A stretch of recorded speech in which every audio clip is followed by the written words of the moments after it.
ಇತ್ತೀಚೆಗೆ ನಮ್ಮ ರಾಜ್ಯದ ಪ್ರಿಸನ್ಸ್ನಲ್ಲಿ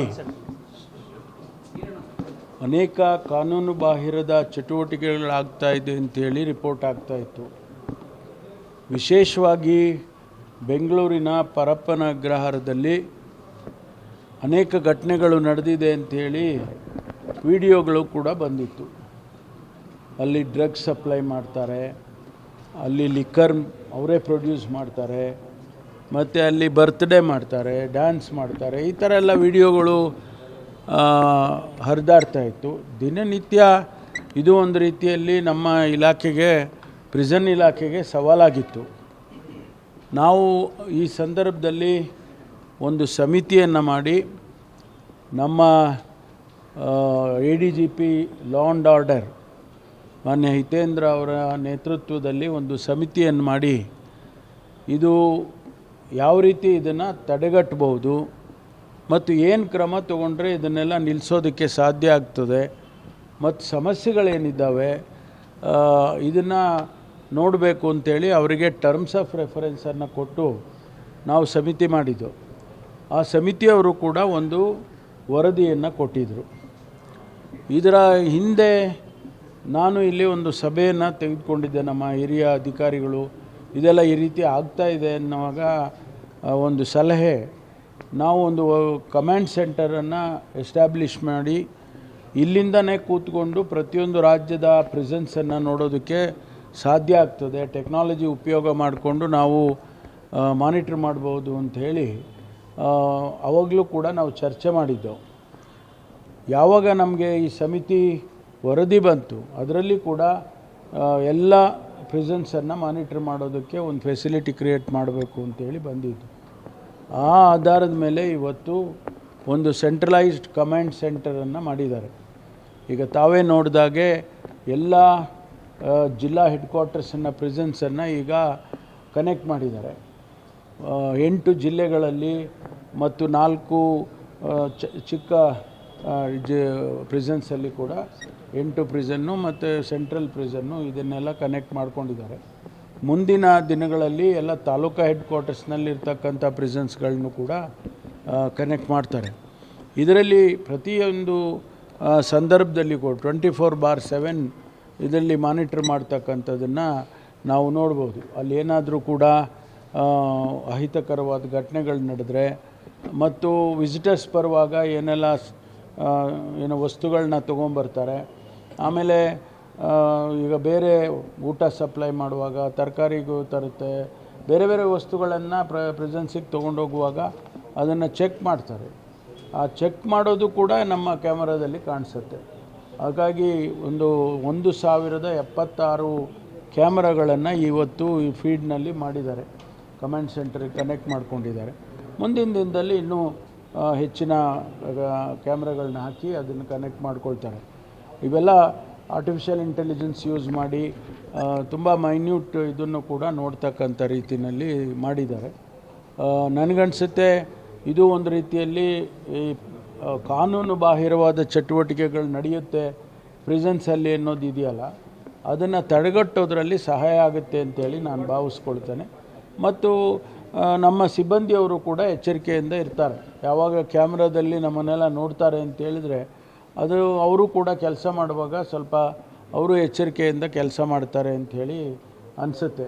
ಹಾಗಾಗಿ ಒಟ್ಟಾರೆ ನಮಗೆ ಈ ಪ್ರಿಸನ್ಸ್ನಲ್ಲಿ ಏನು ಕಂಪ್ಲೇಂಟ್ಸ್ ಬರ್ತಾಯಿತ್ತು, ದಿನನಿತ್ಯ ನಾವು ಕೇಳ್ತಾಯಿದ್ದು, ಅಲ್ಲಿ ಫೋನ್ ಸಿಕ್ತು, ಇಲ್ಲಿ ಚಾಕು ಸಿಕ್ತು, ಇಲ್ಲಿ ಚೂರಿ ಸಿಕ್ತು ಅಂತೆಲ್ಲ ಹೇಳ್ತಾಯಿದ್ರು. ಅದೆಲ್ಲವೂ ಕೂಡ ಇವತ್ತು ಒಂದು ರೀತಿಯಲ್ಲಿ ನಿಲ್ಲುತ್ತೆ ಅಂಥೇಳಿ ನನಗೆ ಭರವಸೆ ಇದೆ. 100% ಆಗುತ್ತೆ ಅಂತ ಭಾವಿಸೋದು ಇದು ಒಂದು ಸುಧಾರಣೆ ಕ್ರಮ. ಇದು ಒಂದು ಸುಧಾರಣೆ ಕ್ರಮ ಮತ್ತು ಇದರಿಂದ ನಿಲ್ಲುತ್ತೆ ಅಂಥೇಳಿ. ಯಾಕೆಂದರೆ 100% ಫುಲ್ ಪ್ರೂಫ್ ಮಾಡೋದಕ್ಕೆ ಇನ್ನೂ ಬೇರೆ ಬೇರೆ ವಿಚಾರಗಳಿದ್ದಾವೆ. ಅದನ್ನು ಕೂಡ ನಾವು ಟೆಕ್ನಾಲಜಿಯನ್ನು ಉಪಯೋಗ ಮಾಡ್ಕೊಂಡು ಮಾಡ್ತೇವೆ. ಈಗ ಇದು ಒನ್ ಅನದರ್ ಸ್ಟೆಪ್ ಅಷ್ಟೇ. ಇದರಲ್ಲಿ ನಮಗೆ ನಿಲ್ಲುತ್ತೆ ಅಂತ ಹೇಳಿ ಅನಿಸುತ್ತೆ.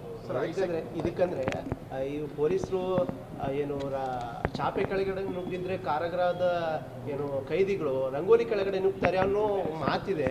ಇದ್ರದ್ದು ಎಲ್ಲದಕ್ಕೂ ಬ್ರೇಕ್ ಬೀಳುತ್ತಾ ಅಂತ ಸರ್? ಅಲ್ಲ, ನಾವು ಭೂಮಿ ಒಳಗಡೆ ನುಗ್ಗಬೇಕು ಅಷ್ಟೇ, ಅದನ್ನು ಮಾಡಬೇಕಲ್ಲ. ಯಾಕೆಂದರೆ ಈಗ ಅವರು ಚಾಪೆ ಕೆಳಗಡೆ ನುಗ್ತಾರೆ, ರಂಗೋಲಿ ಕೆಳಗಡೆ ನುಗ್ತಾರೆ, ಅದಕ್ಕೂ ಕೆಳಗಡೆ ಭೂಮಿ ಇದೆಯಲ್ಲ, ನಾವು ಭೂಮಿ ಒಳಗಡೆ ನುಗ್ಗಿ ಹಿಡ್ದಾಕ್ಬೇಕು ಅಂತ. ಖಂಡಿತವಾಗಿ ತಮಾಷೆ ಮಾತಲ್ಲ, ಇದು ನಿಜವಾಗೂ ಸೀರಿಯಸ್ ಆಗಿ ನಾವು ತೊಗೊಂಡಿದ್ದೀವಿ.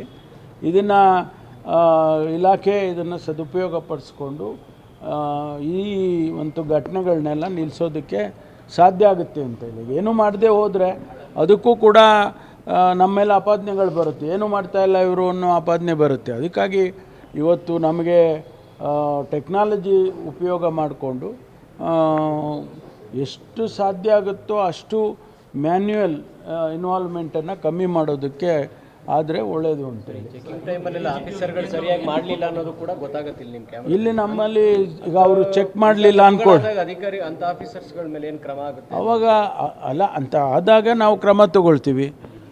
ಈಗ ಅಲ್ಲೇನಾಗುತ್ತೆ ಅಂದರೆ ಇಂಥದ್ದೇ ಅಧಿಕಾರಿ ಅಂತ ಗೊತ್ತಾಗುತ್ತೆ. ಯಾರೋ ಕೇಳಿದ್ರು ಅನ್ನೋ ಪ್ರಶ್ನೆ ಬರಲ್ಲ. ಅವನು ಕ್ಯಾಮ್ರಾದಲ್ಲೇ ಅವ್ನು ಕ್ಯಾಪ್ಚರ್ ಆಗ್ತಾನೆ. ಆ ಅಧಿಕಾರಿ ನೋಡಪ್ಪ ನೀನೇ ಮಾಡಿದ್ಯಾ ಅಂತೇಳಿ ಅಲ್ಲಿ ಫೀಡ್ ಕೂಡ ಕ್ಯಾಪ್ಚರ್ ಆಗಿರುತ್ತೆ. ಆವಾಗ ಕ್ರಮ ತಗೊಳ್ಳೋದಕ್ಕೂ ಅನುಕೂಲ ಆಗುತ್ತೆ. ಆಮೇಲೆ ಸಿಬ್ಬಂದಿಯವರು ಎಚ್ಚರಿಕೆಯಿಂದ ಕೆಲಸ ಮಾಡ್ತಾರೆ. ನಾನು ಕ್ಯಾಮ್ರಾದಲ್ಲಿ ಕಾಣಿಸ್ತೀನಿ, ನಾನೇನಾದರೂ ತಪ್ಪು ಮಾಡಿದ್ರೆ ನಾನು ಸಿಗಾಕೊಳ್ತೀನಿ ಅನ್ನೋದು ಅವ್ರಿಗೂ ಗೊತ್ತಾಗುತ್ತೆ. ಅದೇ ಹೇಳಿದೆ ಅಲ್ಲ, ಇದು ಒನ್ ಆಫ್ ದಿ ರಿಪೋರ್ಟ್. ಬೇರೆ ಎಲ್ಲ ರಿಪೋರ್ಟ್ಸ್ ಎಲ್ಲ ಕೊಟ್ಟಿದ್ದಾರೆ. ಇಲ್ಲ, ಅದರಲ್ಲೇನಲ್ಲ, ಅದೇ ಬೇರೆ ಇದೆ. ಯಾವ ಥರ ಸುಧಾರಣೆ ಮಾಡಬೇಕು ಅಂತೇಳಿ ನಮಗೆ ಸಲಹೆಗಳು ಕೊಟ್ಟಿದ್ದಾರೆ. ಆದಷ್ಟು ಬೇಗ. ಇಲ್ಲ, ಅಲ್ಲಿ ಸ್ವಲ್ಪ ಟೆಕ್ನಿಕಲ್ ಪ್ರಾಬ್ಲಮ್ ಇತ್ತು, ಒಂದು ಸ್ವಲ್ಪ ಅಲ್ಲೇನೋ ಒಂದು ದೇವಸ್ಥಾನದ್ದು ಅದನ್ನೆಲ್ಲ ಬಗೆಹರಿಸ್ಕೊಳ್ತಾ ಬರ್ತಾ ಇದ್ದೀವಿ. ಅದಾದಮೇಲೆ ಓಪನ್ ಮಾಡ್ತೀವಿ. ಇಲ್ಲ, ನಮಗೆ ನಾವು ತತ್ಕ್ಷಣ ಒಂದು SITಯನ್ನು ಕಾನ್ಸ್ಟಿಟ್ಯೂಟ್ ಮಾಡಿದ್ದೇವೆ. ಜಾಯಿಂಟ್ ಕಮಿಷನರ್ ಅವರ ನೇತೃತ್ವದಲ್ಲಿ ಒಬ್ಬರು DCP ಮತ್ತು ಇನ್ನೂ ಕೆಲವರು ACPಗಳನ್ನೆಲ್ಲ ನೇಮಕ ಮಾಡಿ ಒಂದು SITಯನ್ನು ಮಾಡಿದ್ದೇವೆ. ಇಮಿಡಿಯೇಟಾಗಿ ಇದರ ಹಿಂದೆ ಮುಂದೆ ಏನಿದೆ, ಯಾವ ರೀತಿ ಯಾಕಾಯಿತು, ಅವರು ಏನಾದರೂ ಕೂಡ ಸಮಸ್ಯೆಗಳಿಂದ ಇದ್ರಾ ಅಥವಾ IT ಬಂದು IT ರೈಡ್ ಆಯಿತು. ಡಿಸೆಂಬರಲ್ಲೇ IT ರೈಡ್ ಆಗಿರೋದು. ಅದಾದಮೇಲೆ ಅವ್ರಿಗೆ ಯಾವ ರೀತಿ ಮತ್ತೆ ಏನಾದರೂ ಕೂಡ ಬೇರೆ ಕಾರಣಗಳಿತ್ತಾ, ಇದನ್ನೆಲ್ಲ ನಾವು ಅವರು ಜಾಯಿಂಟ್ ಕಮಿಷನರ್ ನೇತೃತ್ವದಲ್ಲಿ ಪರಿಶೀಲನೆ ಮಾಡ್ತಾರೆ. SIT ಹೌದು, SIT ನೇಮಕ ಆಗಿದೆ.